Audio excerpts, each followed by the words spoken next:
Hello students, आज हम पढ़ने वाले हैं इंग्लिश ग्रामर। और इंग्लिश ग्रामर में हम पढ़ेंगे आर्टिकल्स। तो चलिए शुरू करते हैं। अब पहले हम जानेंगे कि आर्टिकल्स कहते किन्हें हैं।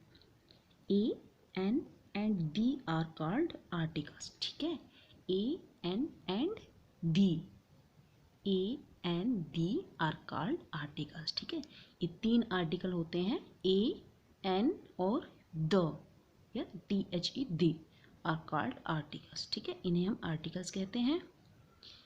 जैसे एग्जाम्पल के तौर पे मैंने कुछ सेंटेंस लिए हैं कि सेंटेंसेस में इनका प्रयोग किस तरह से होता है। ए गर्ल इज सिंगिंग, एक लड़की गा रही है। He is eating an apple, वह सेब खा रहा है। द सन इज शाइनिंग, सूर्य चमक रहा है, सूर्य शाइन कर रहा है। ठीक है, आगे चलते हैं। ए और an is used for one person, one object और वन प्लेस। ठीक है, ए या एन जो होते हैं वो किसी एक वस्तु या व्यक्ति को इंडिकेट करते हैं, एक वस्तु या एक पर्सन या एक ऑब्जेक्ट के बारे में, एक जगह के बारे में हमें बताते हैं। ठीक है,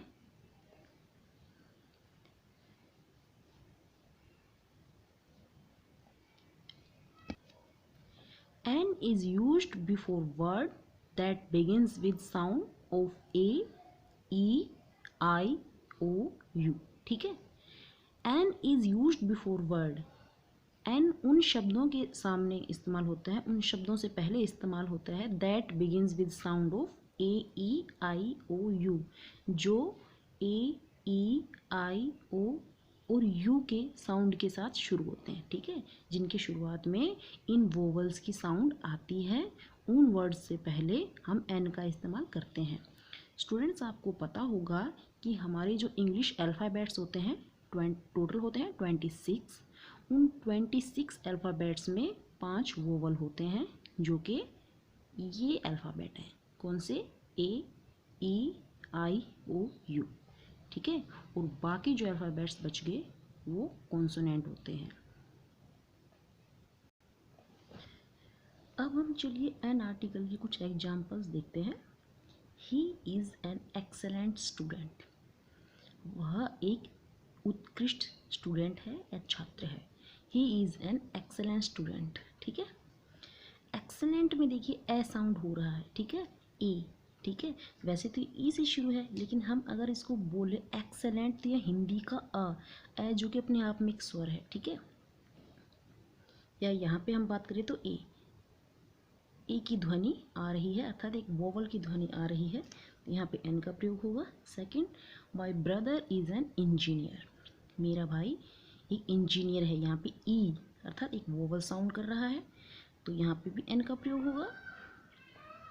his father is an inspector, यहाँ पर क्या है? ई, यहाँ पर भी ई साउंड कर रहा है। ठीक है, वैसे यहाँ पर इंग्लिश अल्फ़ाबेट की बात करें तो यहाँ पे आई का प्रयोग है, लेकिन अगर हम स्वर की बात करें तो यहाँ पे ई स्वर साउंड कर रहा है।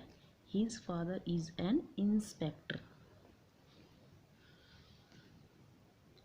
नेक्स्ट चलते हैं। The is used before a particular noun, हमारा जो तीसरा आर्टिकल है द, उसका इस्तेमाल कहाँ होता है? उसका इस्तेमाल एक पर्टिकुलर नाउन के सामने होता है। ठीक है, अगर एक विशेष नाउन या विशेष संज्ञा की बात की जा रही हो तो वहाँ पर द का प्रयोग होता है। For example, Reena is the most intelligent girl in our class. The most intelligent girl, मतलब सबसे ज़्यादा इंटेलिजेंट या सबसे इंटेलिजेंट गर्ल की बात हो रही है, तो यहाँ पे द का प्रयोग होगा। Reena is the most intelligent girl in our class.